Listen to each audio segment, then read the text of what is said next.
ہے۔ اللہ کے محبوب علیہ السلام نے ارشاد فرمایا کسی شخص کے لیے 3 چیزیں اس کی خوش بختی کی علامت۔ ایک فرمایا کہ الدار الواسع، کشادہ گھر اگر کسی کو مل گیا۔ دوسرا المرکب الہنی، تیز رفتار سواری، اس زمانے میں گھوڑے ہوتے تھے، آج اچھے ماڈل کی گاڑی آپ کہہ لیں۔ اور تیسرا فرمایا المرأۃ الصالحہ، نیک عورت۔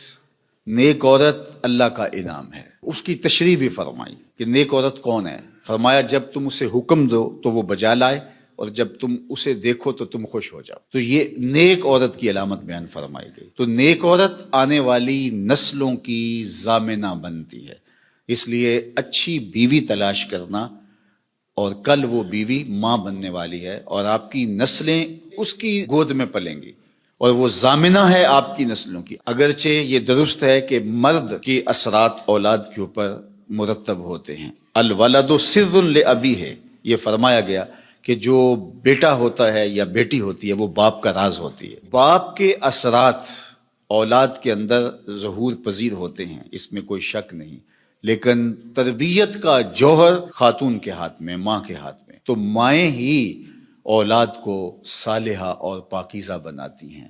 اللہ اکبر! اگر ماں مائی راستی ہو تو بیٹا فرید الدین گنج شکر ہوتا ہے، اور ماں ام الخیر ہو تو بیٹا شیخ عبد القادر جیلانی ہوتا ہے، اور اگر ماں فاطمہ ہو تو بیٹا حسین ابن علی ہوتا ہے۔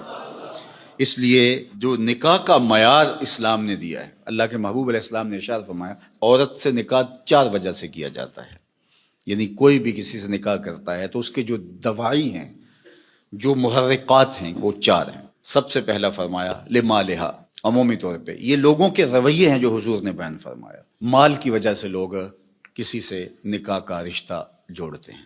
دوسرا فرمایا لحسبہا، کسی کے حسب و نسب کی وجہ سے، خاندانی وجاہت کی وجہ سے رشتہ جوڑا جاتا ہے۔ تیسری بات فرمائی ولجمالہا، کسی کی خوبصورتی کی وجہ سے رشتہ جوڑا جاتا ہے۔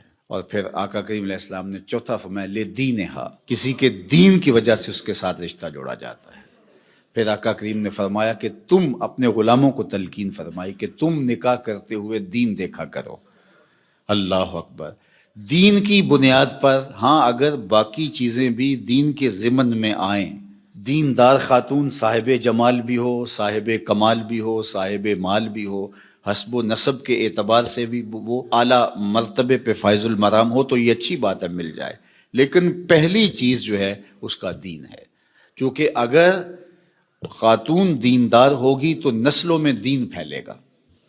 اس لیے نسلوں میں دین کی ترویج یہ مقصود ہے مسلمان کا۔ ایک بہت بڑا شاعر ہوا ہے ابو الاسود الدؤلی، اس نے ایک دن اپنی اولاد سے مخاطبت کرتے ہوئے کہا کہ میں تمہارے اوپر تمہارے پیدا ہونے سے پہلے بھی احسانات کیے ہیں، اور تمہارے پیدا ہونے کے بعد بھی بڑے احسانات کیے ہیں۔ تو بچوں نے کہا کہ پیدا ہونے کے بعد کے احسانات تو سمجھ میں آتے ہیں، آپ نے ہمارے لیے ہمارے پیدا ہونے سے پہلے کیا احسان کیا ہے؟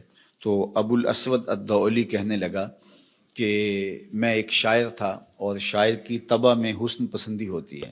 میں جب اپنی شادی کے مرحلے میں پہنچا اور نکاح کرنے کا میں نے سوچا، تو ظاہر ہے میری ترجیح تو یہی تھی کہ میں کوئی خوبصورت عورت تلاش کروں، لیکن میں جب ڈھونڈنے نکلا تو میں اپنے لیے خوبصورت عورت تلاش نہیں کی، تمہارے لیے با کردار ماں تلاش کی ہے کہ وہ میرے بچوں کی ماں بننے والی ہے۔ تو یہ وہ میرا احسان ہے، میں اپنی خواہشات اور اپنے جذبات کی قربانی دے کے میں نے آنے والی نسل کا سوچا ہے، اور نسل کی وجہ سے میں نے جو ہے وہ ترجیح دی ہے، چونکہ ماؤں پہ موقوف ہے اچھی نسلوں کی نشأت بھی، نہضت بھی اور تربیت بھی۔